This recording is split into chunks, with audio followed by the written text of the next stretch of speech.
Un placer formar parte de esta jornada, como siempre, una alegría de poder contar lo que hacemos en el laboratorio. Y voy a hablar de un tema, bueno, que es un tema nuevo viejo, ¿no? Porque a esta altura, si contamos que nosotros empezamos a trabajar con no invasivo en el 2019, si descartamos el año que perdimos en la pandemia, resulta como que es un tema nuevo viejo, ¿no? Lo primero que vale la pena mencionar es cómo... Yo acá cambié de diapo,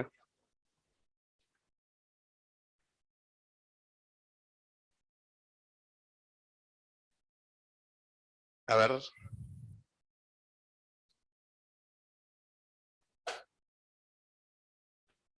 Yo acá cambié de diapo y acá sigue lo mismo.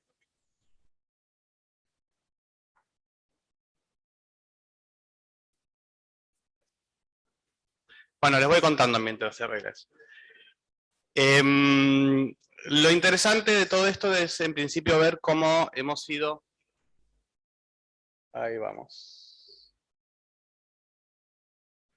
Cómo hemos ido aumentando tanto los ciclos de PGTA y el número de embriones biopsiados a lo largo de los años, ¿no? De los últimos 4 o 5 años, ¿sí? La gente de Biocódice que está acá con nosotros también sufre este embate, ¿no? de muestras que llegan y llegan. Si vemos en el gráfico, a partir del año 2018, tanto la cantidad de ciclos como de embriones biopsiados no ha parado de subir, ¿sí? Incluso si prestan atención, en el 2020, en plena pandemia, ya vimos un ligero aumento comparado con 2019, y el punto de inflexión se da en el 2021, donde prácticamente duplicamos tanto la cantidad de embriones como de ciclos realizados, ¿sí? Y en lo que va en el año, si extrapolamos al año completo, vamos a seguir aumentando el número de ciclos. Esto, por un lado, llena de satisfacción y de orgullo, porque significa que estamos haciendo las cosas bien, ¿sí? El hecho que ustedes indiquen cada vez más ciclos, y cada vez que las pacientes mismos, porque hoy en día también las pacientes lo piden, y eso se ve en la gran cantidad de ciclos que hacemos de receptoras, ¿no? Que hacemos bastantes ciclos de receptoras. Esto indica que el programa está funcionando, que las cosas se están dando bien, que no significa que no pueden andar mejor, pero bueno, eso para los que ponemos el esfuerzo está bueno, ¿no? Es muy gratificante.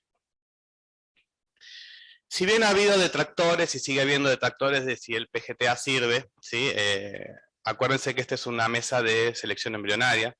El PGTA no es otra cosa que una forma de selección embrionaria en base al contenido cromosómico de los mismos. Si bien hay detractores de la técnica, ya es prácticamente indiscutible que el PGTA sirve para este abanico de situaciones, ¿sí?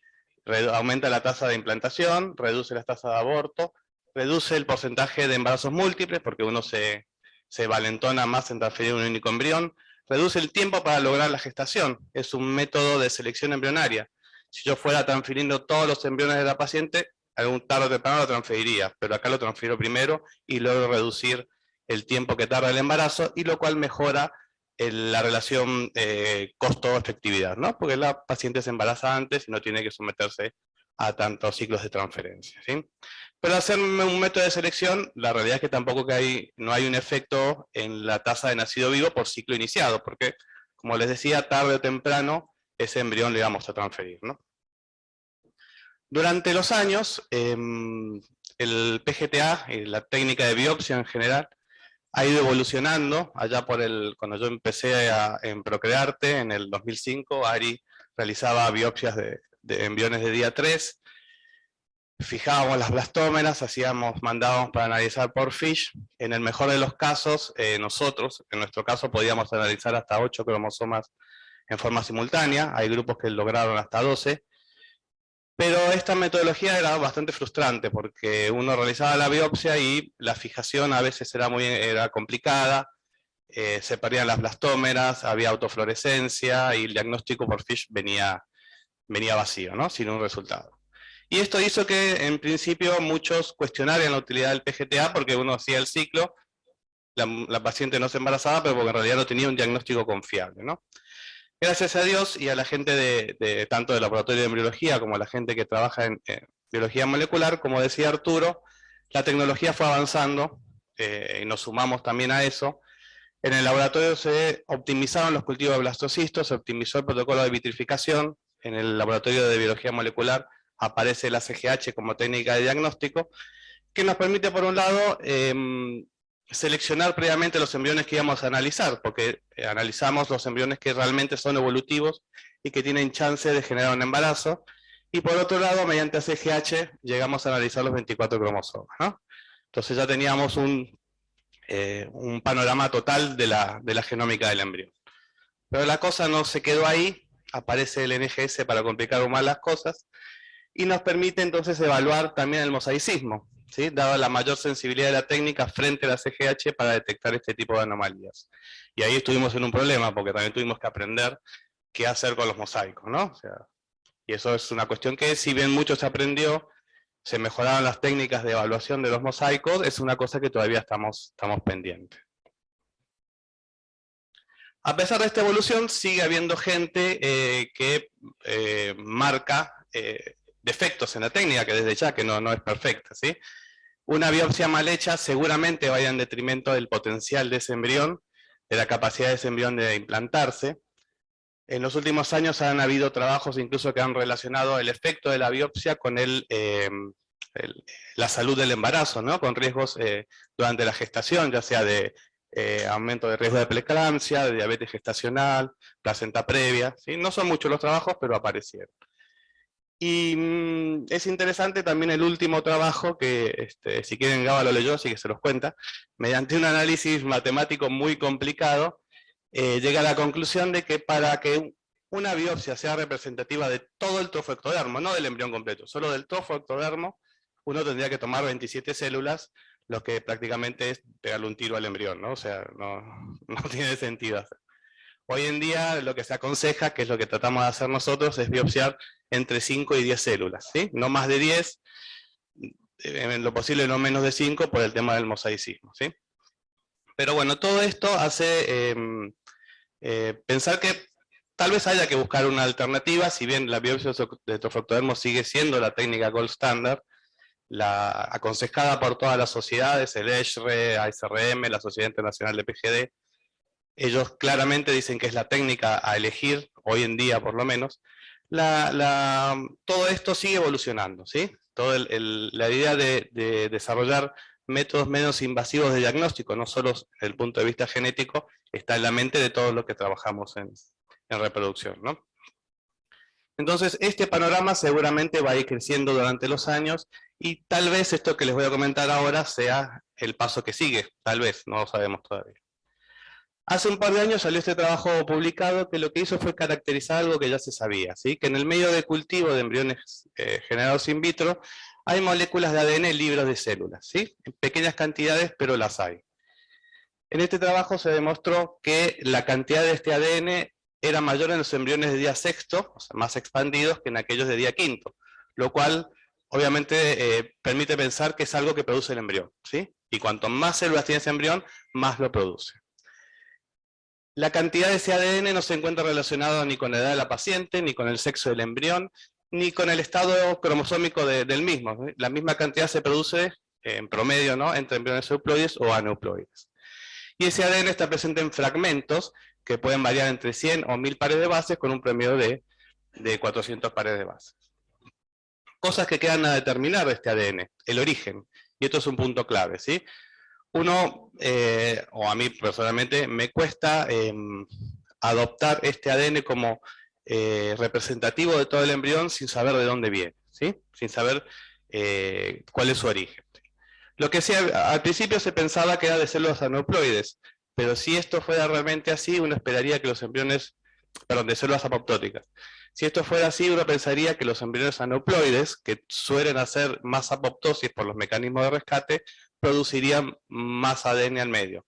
Ya como les mencioné antes, esto no ocurre, ¿sí? Así que si bien no se descarta que puedan contribuir, seguramente no van a ser la única fuente de este ADN. Por otro lado, por estudios de metilación, se ha visto que ese ADN proviene tanto del macizo celular interno como del del trofectodermo, ¿sí? Lo cual también es llamativo, ¿sí? ¿Por qué? Porque de alguna manera el trofectodermo actúa como barrera. Entonces, ¿cómo llega el ADN del macizo al medio? ¿No? Son todas cuestiones a responder. Cuando esto se empezó a trabajar, cuando se empezó a ver si se podía estudiar o una fuente alternativa del ADN para estudiar ADN embrionario, lo primero que se hizo fue punzar el blastocele, ¿sí?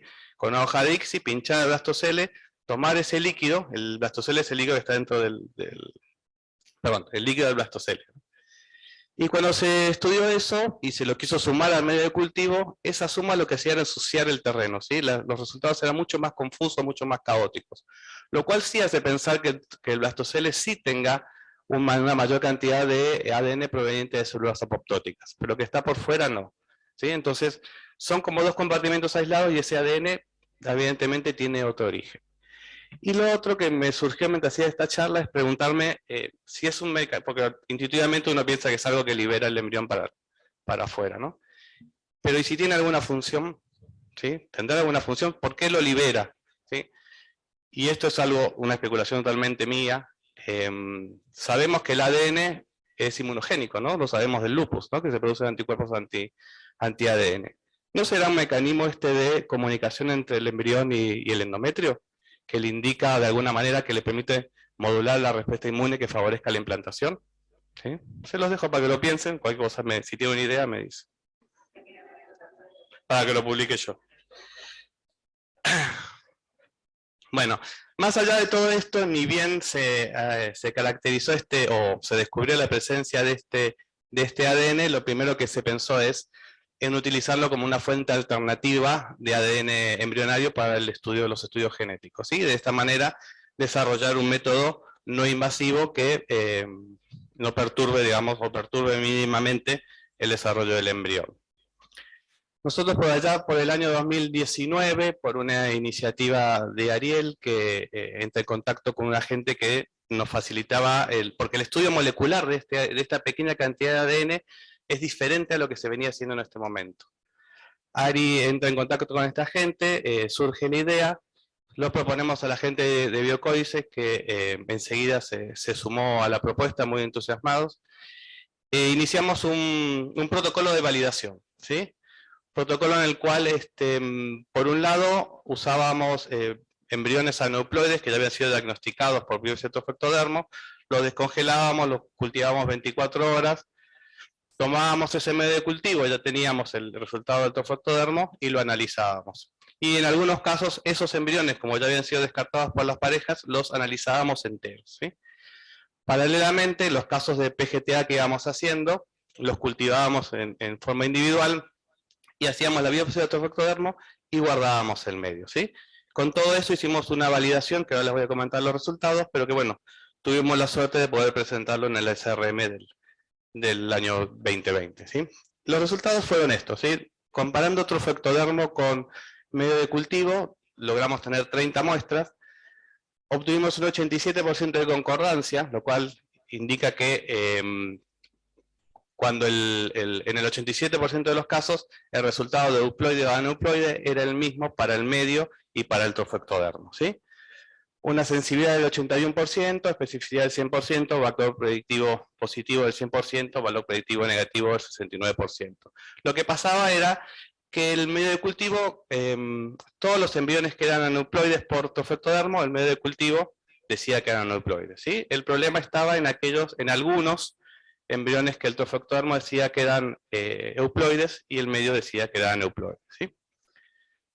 En esos casos, en esos 8 casos que pudimos comparar el medio de cultivo, el trofectodermo y el embrión completo, lo que podemos ver si analizamos los resultados es que parecería en este sentido que el medio de cultivo era más representativo del embrión completo que la biopsia de trofectodermo, ¿sí? Y esto fue lo que en su momento publicamos. Con el paso del tiempo, como la metodología esta que usábamos o que usaba la gente de Biocódice para analizar el medio de cultivo resultó ser realmente mejor que lo que veníamos trabajando, se optó o la utilizaron ellos, la adoptaron para empezar a estudiar también las biopsias de trofectodermo, ¿sí? Y lo que pudimos comprobar que también, y esto uno retrospectivamente lo ve como una crítica propia al trabajo, que hay una cosa que no hicimos del todo bien, ¿sí? Que fue comparar cosas que habían sido analizadas por una tecnología con cosas que habían sido analizadas por otra tecnología, ¿sí? Con el tiempo nos dimos cuenta que eran diferentes, y es lo que pasó con los años, ¿sí? Esto lo presentamos también en el congreso el último congreso de Summer. Lo que está en azul son los casos que habían sido biopsia de trofectodermo, que habían sido evaluados por la tecnología de Illumina, que es lo que veníamos utilizando hasta que empezamos con esto. Y lo que está en verde es lo que fue evaluado por la metodología de Chicón, que es aquella metodología que empezamos a usar a partir del medio de cultivo, ¿sí? Son todas biopsias de trofectodermo. Y lo que comprobamos es que la metodología de Chicón, al utilizarla, observábamos un aumento significativo en el número de embriones euploides, a expensas de una disminución importante en el número de mosaicos, ¿sí? Ese 20 y pico % que teníamos en ese momento de mosaicos, la verdad que era una espina que teníamos clavada, porque era muy alto, la verdad era muy alto. Cuando empezamos a trabajar con Chicón y vimos que esto bajó, nos dejó más tranquilos. Estos son un poco los resultados que tenemos hoy en día, ¿sí? Con mucho más embriones. Tenemos más de 50% de embriones euploides. Y lo que está pasando en realidad, que viene un poco de la mano del avance de la tecnología que veníamos hablando, es que la metodología de Chicón también utiliza inteligencia artificial, ¿sí? Entonces aquellos mosaicos, o aquellos embriones que uno antes diagnosticaba como mosaico porque había pequeños aumentos o disminuciones de algún cromosoma, la tecnología de la inteligencia artificial determina que en realidad son euploides, ¿sí? Entonces, y vuelvo acá, esa diferencia entre concordancia del embrión completo contra trofectodermo y medio de cultivo contra el embrión completo, seguramente no es tan grande, ¿sí? No es 50-85. De todas maneras, esto no invalida el estudio y las conclusiones son las mismas, ¿sí? Que el test invasivo arrojó buenos resultados cuando lo comparamos con la biopsia de trofectodermo, y que al menos sería tan representativo del embrión completo como la biopsia de trofectodermo, ¿sí? Esto de si es más o menos no lo sabemos todavía, pero al menos va a ser tan representativo con el embrión completo. Como ustedes saben, nosotros, ni bien terminamos esto, algunos quisieron seguir, algunos médicos quisieron indicar esto, o seguir con esta metodología, y nosotros un poco la desestimamos y aconsejamos seguir con la biopsia de trofectodermo, y sobre esto va a apuntar el resto de la charla, ¿sí? Comentarles por qué tomamos esa decisión. Bueno, a pesar de esto, la gente de Biocódices siguió trabajando, siguió ofreciendo esta práctica, que resultó muy útil para aquellos centros que no tienen un programa de PGT armado mediante biopsia de trofectodermo. Aquellos que tenían que tercerizar la biopsia, esta estrategia les resultaba muy, muy atractiva, ¿sí? Gracias, Hernán, por los resultados. Esto es lo que vieron ellos en el año 2021, ¿sí? Analizaron 106 casos con muy buenos resultados, ¿sí? Una tasa de embarazo del 70%. Sé que al menos hay un nacido vivo que salió publicado en la revista de Samer, del laboratorio de Gustavo Martínez. Así que la técnica funciona, en determinado, o con las limitaciones que podamos discutir ahora, pero funciona, ¿sí? ¿Qué pasa en el resto del mundo? El grupo de Genomics, de la mano de Carmen Rubio, fue uno de los principales precursores de esto, ¿sí? Fue los que más publicaciones hicieron, y la última terminó con un estudio multicéntrico internacional. De Argentina participó el laboratorio de Pregna en este estudio, donde evaluaron el medio de cultivo versus el trofectodermo. Y como ven, los números de arriba, no. Hay diferentes concordancias, pero siempre alrededor del 80%. Ellos le dan una concordancia entre biopsia de trofectodermo y medio de cultivo de 78,2%. Abajo, fíjense que ellos comparan medio de cultivo con trofectodermo, medio de cultivo con masa celular interna, trofectodermo con masa celular interna. Los porcentajes de concordancia son muy similares, ¿sí? Es decir que todos son igualmente representativos del resto, ¿sí? Ese porcentaje de mosaicos que podamos tener entre macizo con una población de células y trofectodermo con otra población de células realmente es alrededor del 10%, ¿sí? Pero bueno, esto también concuerda con los resultados que habíamos obtenido nosotros en ese momento, ¿sí? Que la concordancia entre el medio y el trofectodermo con lo que sería el embrión completo es muy similar.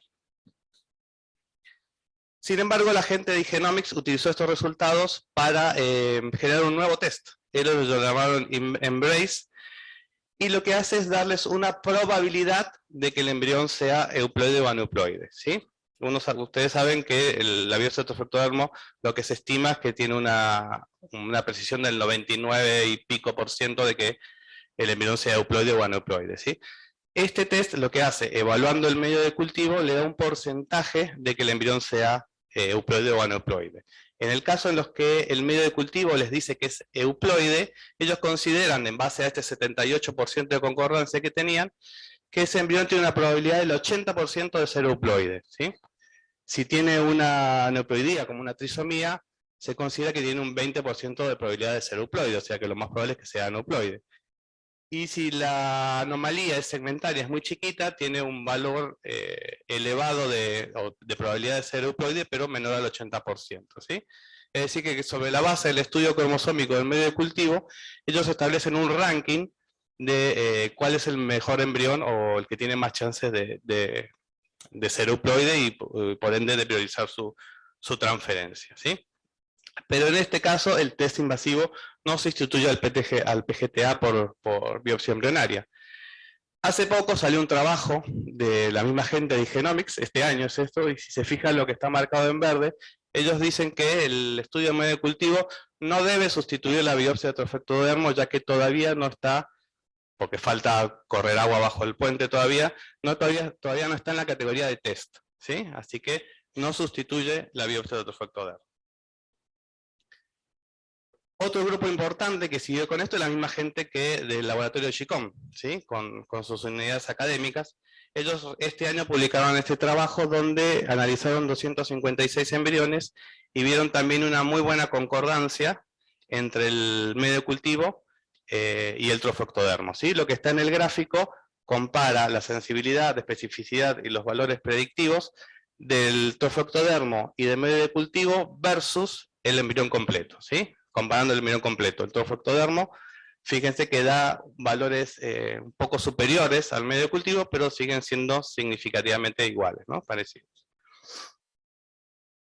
Pero este grupo tampoco propone esto como una sustitución del PGTA, sino que usa la misma estrategia de Chicom, ¿sí? Que de Igenomics. Establece sobre el resultado del medio de cultivo unos grupos, ¿sí? Que le dan mayor probabilidad al embrión de ser euploide y de esa manera priorizar su transferencia. Con la salvedad, fíjese lo que dice abajo, que si en una paciente solo tiene embriones del grupo B y C, se recomienda la biopsia, ¿sí? Es decir, que en este caso tampoco el test no invasivo sustituye la biopsia de trofectodermo, ¿sí? Y ahora les cuento, o sea, esto digamos es algo que nosotros, si bien son resultados recientes, es lo que nosotros pensábamos en ese momento, por lo cual no decidimos no aconsejarlo como estrategia de rutina, si bien todo el mundo puede, si realmente insiste en ello, realizar esta técnica, ¿no? Pero bueno, el riesgo que veíamos nosotros en ese momento era que los resultados no eran siempre concluyentes, ¿sí? Sobre todo por la gran susceptibilidad que tiene el medio a contaminación de ADN extraño, ¿sí? Principalmente materno, ¿sí? Ustedes saben que a nosotros nos encanta dejar los embriones así bien al estilo Maradona, pero esto nos lleva a tener que trabajar así, ¿sí? Porque una célula de granulosa que queda en el medio de cultivo invalida el resultado, ¿sí? El método de Chicom está diseñado para amplificar en valores estudiables el ADN de una célula.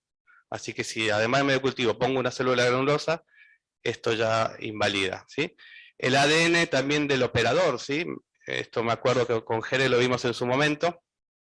Era un embrión que había sido diagnosticado como XX por biopsia de trofectodermo, y analizar el medio de cultivo daba XXY, ¿sí?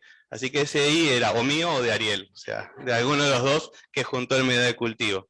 Nosotros trabajábamos en las mismas condiciones que trabajábamos normalmente, ¿sí? A raíz de esto, un poco de esa experiencia, se plantearon protocolos más estrictos para el manejo, que es lo que la gente de Biocódice recomienda hoy en día para aquellos laboratorios que quieren hacerlo, ¿sí?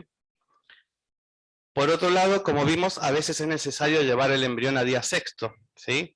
Porque yo necesito que el embrión esté expandido para que libere más cantidad de ADN y de esa manera tener más material para estudiar. Y eso a veces puede ser contraproducente, ¿sí? Porque a veces saben que a veces tenemos esto pasa hoy en día que yo les digo, cuando les tengo que informar cuántos embriones hay para biopsia, les digo, mira, tengo 4 embriones lindos, pero son blastitos chiquitos. Vamos al día sexto y están todos necrosados. ¿Sí? Eso puede pasar. ¿Sí?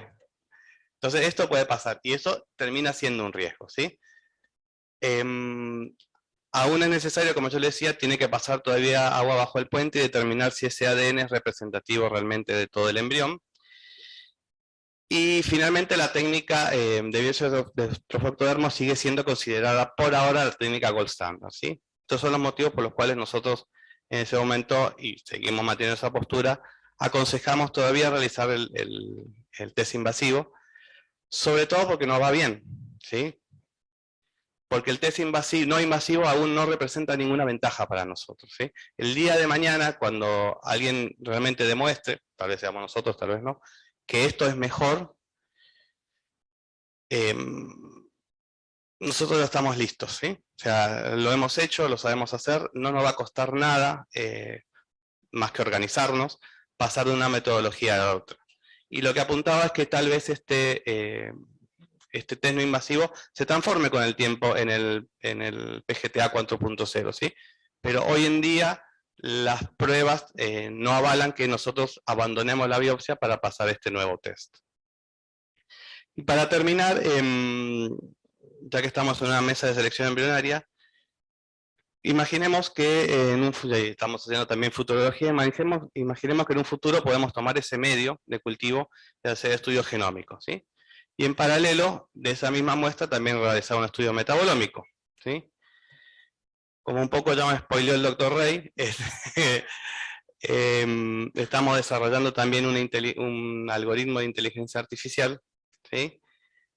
Para evaluar o para seleccionar embriones en función de la morfología. Y también hemos adquirido un nuevo equipo de time-lapse de mucha mejor calidad que el Primovision que teníamos. Es un equipo marca Aztec que nos permite evaluar hasta 9 pacientes de simultáneo, 12 pacientes 12 embriones por cámara, con una, a ver si se ve esto, si recuerdan las imágenes del Primovision.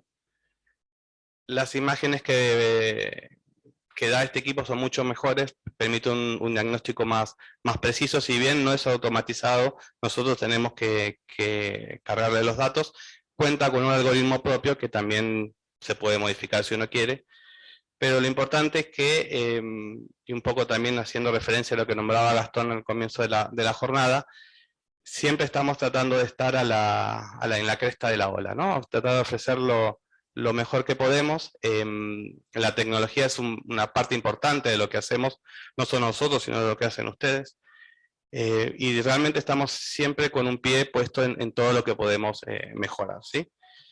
No quiero terminar sin, por un lado, porque Gaba, Ariel y yo somos las caras visibles de Levante las Manos, chicas, de un grupo de chicas, de profesionales maravillosos que nos acompañan día a día, que hacen posible que nosotros podamos dedicar tiempo a hacer estas charlas. Y tampoco quiero dejar de mencionar el trabajo y el duro que hacen Mariela y sus chicas en que todo esto también funcione. ¿Sí? Muchas gracias para todos.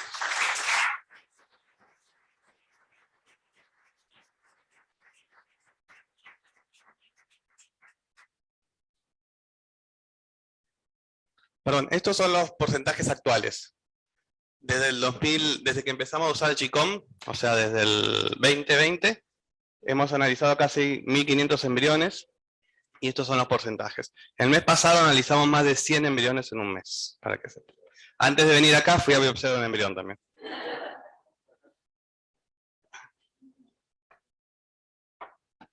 Bueno, Fran, como siempre, impecable, súper claro, Gracias. didáctico.